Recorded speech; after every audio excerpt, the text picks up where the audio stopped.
Chennai Silks. நம்மோட பொருளாதார ஆலோசகர் ஸ்ரீராம் பாலகிருஷ்ணன் இணைந்திருக்கிறார். சார், இப்போ இந்த வரி குறைப்பு எந்த அளவுக்கு இந்திய தொழில்துறைக்கு ஒரு ஏற்றத்தை கொடுக்கின்ற அல்லது சாதகமான அம்சமாக அமையும்? வணக்கம். இப்போ அதாவது நேற்று நைட்லேருந்து இந்த வரி குறைப்பு பற்றி பரவலாக இந்த நியூஸ் வந்துட்டுருக்கு. நம்ம prime minister as well as நம்ம பிரசிடென்ட் ட்ரம்ப் அவர்கள் ட்வீட் பண்ணியிருக்காங்க. இது மாதிரி நம்ம ரெண்டு நாடுகளுமா சேர்ந்து கிட்டத்தட்ட ஒரு அளவுக்கு இந்த ஃப்ரேம் ஒர்க் அக்ரிமெண்ட், அதாவது பயலாட்டரல் ட்ரேட் அக்ரிமெண்ட்னு சொல்லுவோம், அந்த ட்ரேட் அக்ரிமெண்ட் மோராலஸ் நம்ம அக்ரி பண்ணின்றதா ஒரு ட்வீட் அமைச்சிருக்காங்க. பட் இதுல மெயினாக என்னன்னா, இப்போ இன்னைக்கு தேதியில், அதாவது டில் நவ் நம்ம ஆகஸ்ட் 27, 2025 ஆரம்பிச்சு நம்மளோட ஏற்றுமதி பொருட்களுக்கு வரி கிட்டத்தட்ட 50% வரைக்கும் விதிச்சிருந்தாங்க யூஎஸ்ல. அதுல குறிப்பா பாத்தீங்கன்னா ஜெம்ஸ் அண்ட் ஜுவல்லரிஸ் முதல்ல இருந்த 2.1%லேருந்து 52% ஆயிடுச்சு ஏற்றுமதி வரி யூஎஸ்ல.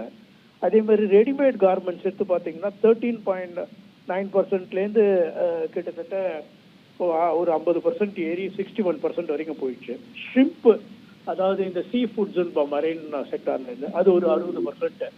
இந்த மாதிரி வரி அதிகரிப்பு, அதாவது இறக்குமதி வரி அதிகரிப்பு பண்ணி அது யூஎஸ்ல இது பண்ணியிருந்தாங்க நம்மளோட ஏற்றுமதிக்கு அகேன்ஸ்டா. இதனால நம்ம பலதரப்பட்ட செக்டார்ஸ் பார்த்தீங்கன்னா எல்லாமே இம்பேக்ட் ஆயிருந்தது. கிட்டத்தட்ட தமிழ்நாட்டில் இருக்கிற எக்ஸ்போர்ட்டர் உண்டி கூட எடுத்து பார்த்தீங்கன்னா நீங்கள் க்ளோஸ் அபவுட் 6,000-7,000 கோடி எக்ஸ்போர்ட்டுக்கு இதனால பெரிய பாதிப்பு இருந்தது. இப்போ நீங்கள் டோட்டலாக பார்த்தீங்கன்னா ஒரு $80 பில்லியன், அதாவது கிட்டத்தட்ட ஒரு 7 லட்சம் கோடி இந்தியாவிலேருந்து ஏற்றுமதி பண்ணியிருந்தாங்க. அந்த 7 லட்சம் கோடியில் பாதி கிட்டத்தட்ட 50% ஆஃப் த எக்ஸ்போர்ட் இந்த அதிக வரி விதிப்பினால பாதிப்பு அடைந்திருந்தது. இப்ப அந்த 50% இருந்த இறக்குமதி வரியை 18% மாத்திருக்கோம் அப்படின்னு அனௌன்ஸ்மெண்ட் வந்திருக்கு. இதோட ஃபைன் டீடைல்ஸ் ஒன்றும் வரல, அதனால நமக்கு தெரியல என்னென்ன எப்படி பண்ணிருக்காங்கன்ட்டு. இப்போ ஆப்வியஸ்லி இந்த 50லேருந்து 18ன்றது ஒரு நல்ல வரவேற்கத்தக்க ஒரு அறிவிப்பு தான் இறக்குமதி வரியை பொறுத்த வரைக்கும் இந்தியாவோட எக்ஸ்போர்ட்டர்ஸ்க்கு. இதனால கண்டிப்பா நம்மளோட எக்ஸ்போர்ட் யூஎஸ்க்கு அதிகரிக்கும், அதுல டவுட்டே இல்லை. இந்தியாவோட எக்ஸ்போர்ட் எப்பவுமே யூஎஸ்க்கு நல்லா இருந்தது, கிட்டத்தட்ட ஒரு $80 பில்லியன். இப்போ யூரோப்போட நம்ம ஒரு அக்ரிமெண்ட் சைன் பண்ணியிருக்கோம். இப்போ கூட அதை பற்றி அதுவும் ஃபைனல் பிரிண்ட் வரல. அதுவும் கிட்டத்தட்ட ஒரு $80 பில்லியன் எக்ஸ்போர்ட்ஸ் பண்ணிட்டு இருக்கோம் நம்ம. இது மாதிரி நம்ம bilateral treaties, free trade agreements இப்போ கடந்த ஒரு 2-3 வருஷமா நிறைய கண்ட்ரியோட பண்ணிட்டு இருக்கோம். யூகேவோட பண்ணியிருக்கோம், யூரோப்பியன் யூனியனோட இப்போ ரீசெண்டாக கன்க்ளூட் பண்ணியிருக்கோம், அப்புறமா யுஏஇயோட பண்ணியிருக்கோம், முன்னாடியே ஜப்பானோட நிறைய நம்ம அடுத்தடுத்து பண்ணியிருந்தோம் சார், பண்ணிட்டு இருக்கோம். இப்போ கடைசியாக நம்ம ஐரோப்பிய யூனியன். ஆனால் இன்னொரு விஷயம், இப்போ இந்த யூஎஸை பொறுத்த வரைக்கும், இந்த டாரிஃபை பொறுத்த வரைக்கும் ஒரு விஷயத்தை மீண்டும் மீண்டும் சொல்கிறாங்க. இந்தியாவுடைய வேளாண்மை மற்றும் பால் பொருட்கள் அங்கேருந்து இறக்குமதிக்கு நம்ம நிறைய சம்மதிச்சிட்டோம்னா இங்கே இருக்கிற இந்த இண்டஸ்ட்ரி பாதிக்கப்படும் அப்படின்னு சொல்கிறாங்க.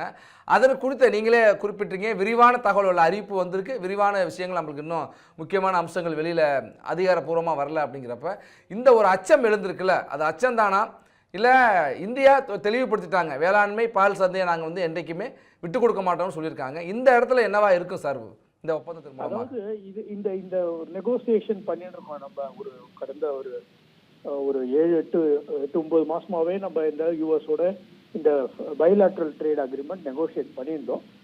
முதல்ல இந்தியாவோட தான் பண்றதா இருந்தாங்க. பட் இந்தியா முதல்ல கிளியர் திட்டவட்டமா அக்ரிகல்ச்சர் ஆகட்டும், டைரி ஆகட்டும், இந்த 2 செக்டாரையும் நாங்கள் ஓப்பன் பண்ண மாட்டோம், இறக்குமதிக்கு அமெரிக்கன் குட்ஸுக்கு நாங்கள் ஓப்பன் பண்ண மாட்டோன்றதுல ஒரு ரொம்ப வைராகியத்தோட சொல்லியிருந்தாங்க. அதனாலதான் முன்னாடி நடக்க வேண்டிய பைலேட்ரல் ட்ரேட் அக்ரிமெண்ட் இந்தியாவோட நடக்காம போச்சுன்றது கூட ஒரு கருத்து நிலவிருந்தது. இப்ப திடீர்னு நேற்றுக்கு இது எல்லாம் பேசி முடிச்சாச்சு, எல்லாம் பண்ணியாச்சு, இது 2 சைடுக்கும். இன்ஃபேக்ட் சில நியூஸ்ல என்ன சொல்றாங்கன்னா, இறக்குமதி யூஎஸ்ல வர பொருட்களுக்கு இறக்குமதி வரியே இருக்காதுன்ற மாதிரி ஒரு கருத்து இருக்கு. அதில் அஃப்கோர்ஸ் நேற்றுக்கு கிளாரிஃபிகேஷன் காமர்ஸ் மினிஸ்டர் என்ன சொல்லியிருக்காருன்னா, பியூஷ் கோயல் அவர்கள் வந்து இது மாதிரி வந்து நாங்கள் ட்ரேடு ஃபார்மரை பொறுத்த வரைக்கும் இந்த இந்த இதில் வந்து பைலாட்ரல் ட்ரேட் அக்ரிமெண்ட்டில் ஃபுல்லாக ப்ரொடெக்ட் பண்ணிட்டோம், அதே மாதிரி டைரி செக்டாரையும் ப்ரொடெக்ட் பண்ணிட்டோன்றதை திட்டவட்டமாக அறிவிச்சிருக்காங்க. அதனால அந்த ஐயப்பாடு இப்போ சிதைக்கு வேண்டாம், நமக்கு ஃபைன் பிரிண்ட் இல்லாதனால நம்மளால சொல்ல முடியல என்னெல்லாம் இருக்கோ என்னெல்லாம் இல்லைன்றது. பட் இந்த கவர்மெண்ட் சோர்சஸ்லேருந்து வந்த நியூஸ் பிரகாரம் இந்த 2 செக்டாரும் அந்த பைலாட்ரல் ட்ரேட் அக்ரிமெண்ட்டில் இன்க்ளூட் பண்ணலைன்றது தெரிய வருது. அது ஃபைனலாக என்ன இது பார்த்தா தான் தெரியும் கன்ஃபார்ம்டாக இருக்கா இல்லையான்றது. நன்றி சார், உங்கள் கருத்துக்களை பகிர்ந்து கொண்டமைக்கு. நம்மோடு மற்றொரு பொருளாதார ஆலோசகர் சுப்பிரமணியன் இணைந்திருக்கிறார்.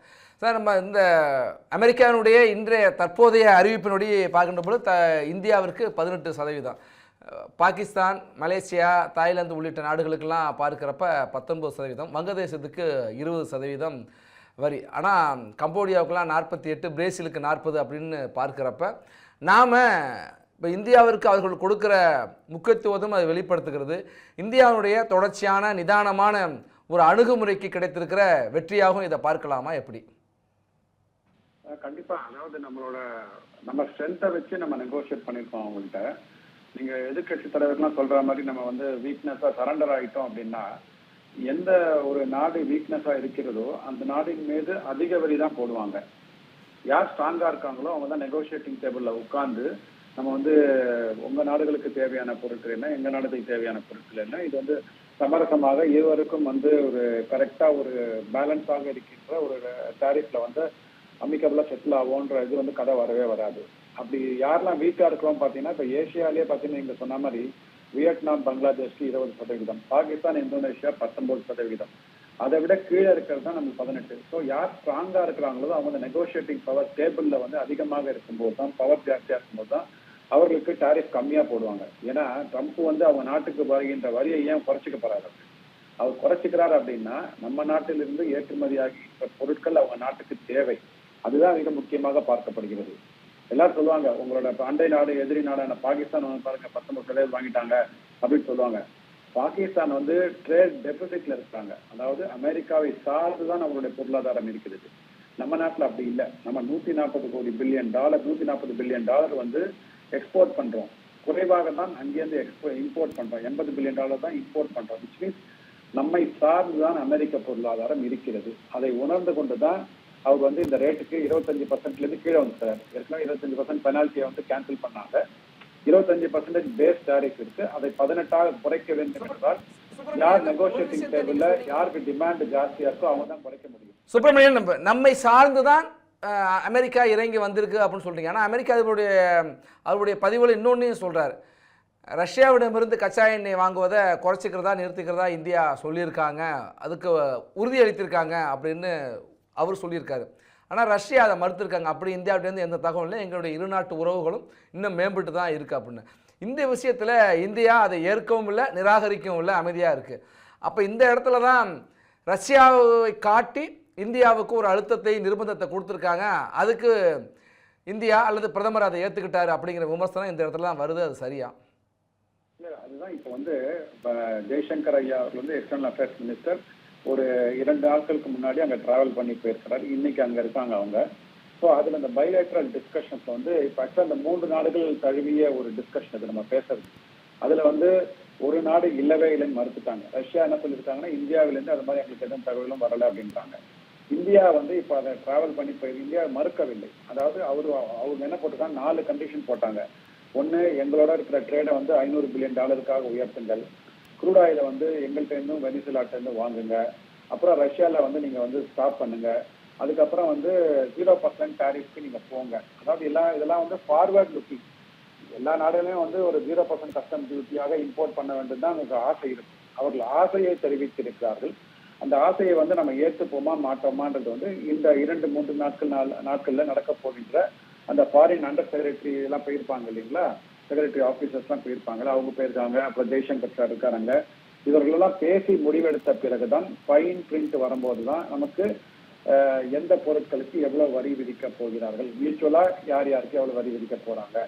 ஆனா கண்டிப்பாக இந்தியாவோட கடந்த ஒரு 4-5 வருடங்கள்ல நம்மளோட ஜியோ பொலிட்டிக்கல் இருக்கிற நம்மளோட பிளேஸை பார்த்தீங்க அப்படின்னா, நம்ம எதற்கும் விட்டு கொடுக்காமல் நம்ம வந்து நம்ம நாட்டின் பொருளாதாரத்திற்கு எது உகந்ததோ, நாட்டு மக்களுக்கு வந்து எங்கேருந்து பொருட்களை வாங்கினால் அந்த பொருட்களுக்கு வந்து குறைவான விலை கிடைக்குமோ, தரமான பொருள் கிடைக்குமோ, அதன் மூலமா தான் நம்ம வாங்கிட்டு இருக்கோம். அதனால தான் இந்த டிசிஷன் பார்த்தீங்கன்னா ஒரு 8 மாதங்களுக்கு அப்புறம் தான் இப்போ வந்து அமிக்கபிளா செட்டில் ஆயிருக்கு. நன்றி சுப்பிரமணியன். நன்றி சுப்பிரமணியன், உங்கள் கருத்துக்களை பகிர்ந்து கொண்டு